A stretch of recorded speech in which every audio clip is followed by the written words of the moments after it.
नमस्कार मित्रों, आज हमारे पास जातक बैठे हुए हैं। लाइव मैं इनका प्रेडिक्शन कर रहा हूँ। इनका पहला क्वेश्चन है, कौन सा हाथ मेरा अच्छा है, कौन सा बुरा है। सभी जातकों के दो हाथ होते हैं, चाहे स्त्री हो चाहे पुरुष हो। इस समाज में ये भ्रांतियाँ हैं कि महिला का बायां हाथ और पुरुष का दायां हाथ चाहिए देखने के लिए। लेकिन मेरा मानना है कि जिस हाथ को इंसान यूज़ करता है वो आपका कर्म का होता है और दूसरा हाथ आपका भाग्य का होता है, क्योंकि दोनों ही हाथ आपके हैं। अब हम सर आपका ये भाग्य का हाथ है क्योंकि आप इससे लिखते हैं नहीं है, आप इससे लिखते हैं, ये आपका कर्म का हाथ हो गया। इस हाथ में आपका कहा जाए ये आपकी लाइफ लाइन हो गई, ये आपकी हार्ट लाइन हो गई और ये माइंड लाइन हो गई। ये बेस 3 लाइन होना बहुत ज़रूरी है और लोगों में होती भी है, कई लोगों में नहीं भी होती है। अब हम आपके इस हाथ के बारे में डिस्कस करते हैं। हार्ट लाइन यहाँ से होते होते आई और ये गुरु पर्वत पे चली गई और ये सीधे सीधे यहाँ पे शनि और गुरु के बीच में चली गई। एग्जैक्ट शनि पे ना जाके शनि गुरु के बीच में गई है। ऐसे जातक का नेचर क्या होता है कि स्वभाव बहुत अच्छा होता है, लोगों के लिए कुछ अच्छा करना चाहता है, गुरु पर्वत पे जा रहा है, एम्बिशियस होता है, समाज का कल्याण करना चाहता है। दूसरा क्या है, उसको भौतिकता भी जीनी है, इसलिए उसका शनि और गुरु के बीच में जब ये लाइन आती है तो इसका मतलब होता है उसका दोहरा व्यक्तित्व हो जाता है कि उसको अपना पर्सनल भी देखना है और प्रोफेशनल भी देखना है। तो ऐसा लोग जातक बहुत अच्छे माने जाते हैं। अब आप देख रहे हैं इनकी रेखा जो है ठीक ठाक चलती जा रही है, हेल्दी रेखा बोल सकते हैं, ना बहुत महीन है ना बहुत मोटी है। ऐसे लोगों का क्या होता है, मन निश्चल होता है, जो अंदर होता है वही बाहर होता है, दोहरे जीवन व्यतीत नहीं करते हैं। इसके बाद आ जाते हैं मित्रों, ये आपकी माइंड लाइन है। माइंड लाइन आप देख रहे हैं, ये पहले यहाँ आई, फिर यूँ आई, फिर यूँ आई, फिर यूँ चली गई। माइंड लाइन शार्प है इनकी, चंद्र पर्वत तक जा रही है, चंद्र पर्वत का हिस्सा होता है।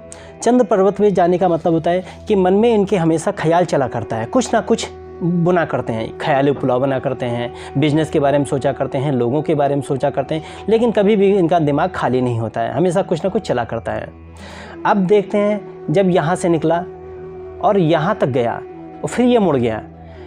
इस एज में जातक जब यहाँ तक आया तो स्मूथली चल रहा था, उसके बाद यहाँ से जब मुड़ा तो इस एज में उसको लगा, जो हम ये एज हम आपको बता सकते हैं, ये 22 साल की एज हुई है। 22 साल की एज में इनको फील हुआ कि ऐसा है, जो मैं पहले सोचा था तो गलत था, अब मैं सोच रहा हूँ वो बिल्कुल सही है। फिर ये यहाँ पे पहुँचे धीरे से। ये एज होती 35 साल की। 35 साल पे इनको फिर एक मोड़ आएगा जब इनको लगेगा कि अभी तक मैं सही सोच रहा था लेकिन इतना अच्छा नहीं सही था, अब ज़्यादा अच्छा सही।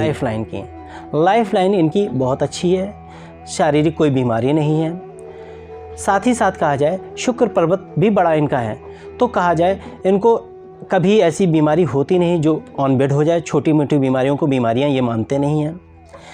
इसके साथ में शुक्र पर्वत को ये ज़्यादा बड़ा कर रहा है, इसका मतलब ये भौतिकता को भोगने वाले इंसान हैं। ये भौतिकता को भोगेंगे। इनकी लाइफ में फर्स्ट हाफ में इतनी लग्जरियस नहीं रही है, लेकिन सेकंड हाफ में इनका जो है भौतिकता मिलेगी, लाइफ स्टाइल इनकी बिल्कुल चेंज हो जाएगी, लोगों से मिलने का नज़रिया चेंज हो जाएगा, सब कुछ चेंज हो जाएगा। अब उसके बाद हम बात करते हैं, अगर आ जाएं गुरु पर्वत। ये गुरु पर्वत होता है। गुरु पर्वत पे आप देख रहे हैं ये इनकी एक छोटी सी रेखा आ रही है। ये रेखा अच्छी मानी जाती है। इसका मतलब होता है कि इंसान जातक कुछ ज़्यादा करना चाहता है। साथ ही साथ में आप ये देखिए, एक रेखा आपकी लाइफ लाइन से नीचे गिर रही है। ये आपको महत्वाकांक्षी बनाती हैं कि आपको थोड़े से में मज़ा नहीं आता, थोड़ा ज़्यादा चाहिए होता है। अब इसके बाद अगर हम बात करें लक लाइन की, लक लाइन इनकी यहाँ से स्टार्ट हुई है। इसका मतलब ये है कि ये एरिया जो इनका वैकेंट हो गया। लमसम लाइफ का इनका 20-22 साल जो हुआ है अच्छे से नहीं बीता है। जैसा इनको लाइफ स्टाइल इस समय मिली, उससे पहले इनके लाइफ में कुछ अच्छा नहीं था, लेकिन उसके बाद जब स्टार्ट हुआ है तो आप ये देख रहे हैं ये काटती हुई सीधे चलती चली आ रही हैं। ये यहाँ से स्टार्ट हुई 20 साल की एज से, फिर ये 35 साल की। इनको एक बीच में ये रेखा जो दिख रही, ये बाधा रेखा दिख रही है। इस एज में इनके कुछ ना हो तो इनका फाइनेंशियल डिस्टर्बेंस हुआ है, जिसने इनके माइंड को भी डिस्टर्ब किया, फाइनेंस को भी डिस्टर्ब किया और कहीं ना कहीं लाइफ को भी डिस्टर्ब किया। लाइफ को इसलिए नहीं इस समय पता चलेगा, ये लाइफ को जिस समय काट रही ये दूसरा टाइम है। इस समय हम केवल बात करेंगे माइंड की और इनकी भाग्य की। उसके बाद जब ये भाग्य रेखा नीचे आ जाती हैं तो यहाँ से यहाँ का हिस्सा जो होता है 35 से 56 साल का होता है। इस बीच में ये नॉट आउट खेलेंगे। सर आपकी इस समय एज क्या है? 30 के अराउंड। ये इनका जो आपका 34, 35, 36 एरिया साल होगा, इसमें आपको थोड़ा स्ट्रगल करना पड़ सकता है, कुछ नया सेटअप डालना हो सकता हो किसी तरह को, ये तो भाग्य बाद में पता चलेगा।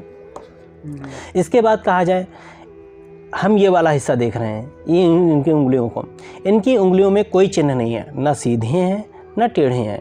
इसका मतलब ये होता है कि इनके लाइफ में कोई भी ऐसा मित्र नहीं है जो इनके बारे में गंभीरता से या अंदरूनी बातें इनकी जानता हो। हाँ, हाय हेलो वाले करने वाले बहुत सारे हैं, क्योंकि पतली पतली रेखाएं दिख रही हैं, लेकिन कोई ऐसा मित्र नहीं है जो इनकी लाइफ में बिल्कुल डिटेल में जानता हो। साथ में अगर कहा जाए शत्रुता की बात, तो शत्रुता भी इनकी लाइफ में कोई नहीं है, सब इनका अच्छा है। ये एल शेप में आता है, 90 डिग्री में बता रहे हैं। इसका मतलब ये होता है जातक जो सोच लेता है, जिद्दी कहते हैं, ऐसे इंसान को जिद्दी कहते हैं। जो इंसान सोच लेता, अगर पता चल जाए कि हमारा टारगेट कहाँ है, तो उसके लिए ये रात दिन लगा देते हैं और उसमें कोई कोताही नहीं करते हैं। साथ ही साथ में ऐसे जातक क्या है, फिजूल खर्ची नहीं करते हैं, फिजूल बातें नहीं करते हैं। और ये आप देख रहे हैं इनके अंगूठे पे लाइन बनी हुई है। इसका मतलब ये होता है मित्रों, ये जो सोच लेते हैं, जो चाह लेते हैं, उसको पूरा करके, या कहा जाए इनकी 95% इच्छाएं तो पूरी हो ही जाती हैं, इसमें कोई डाउट ही नहीं है।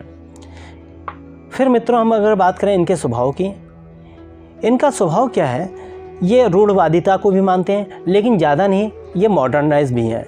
ये पाश्चात्य सभ्यता को भी मानते हैं और रूढ़वादिता को भी मानते हैं, दोनों इनका मिक्सअप है।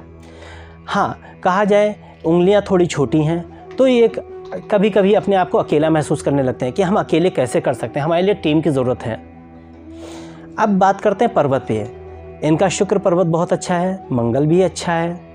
मंगल इनका ये देख रहे हैं थोड़ा दबा हुआ है, अगर जब यूँ करते हैं तो ये उठ जाता है। इसका मतलब है कि इनको गुस्सा बहुत कम आता है, लेकिन जब आता है तो बहुत बिकट आता है, कंट्रोल करना मुश्किल हो जाता है।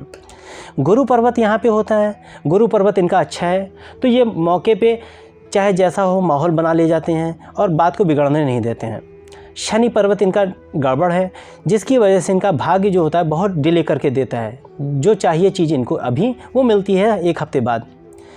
रही बात कहा जाए, आपने देखा गुरु सही है, शनि गड़बड़ है, और इसी जगह देखा जाए आपका सूर्य भी पर्वत बुध की तरफ खिसक रहा है। इसका मतलब है कि पिताजी के साथ इनके मनभेद नहीं मतभेद जरूर होंगे। और उसके बाद ये कहा जाए ये बुध का हिस्सा होता है, बुध हिस्सा इनका डेवलप कर रहा है, ठीक ठाक है।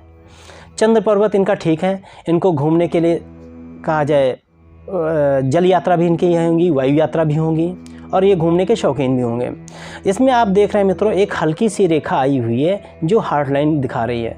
मित्रों ये डबल हार्ट लाइन क्या होता है कि कई बार जातक दोहरा जीवन जीने लगता है।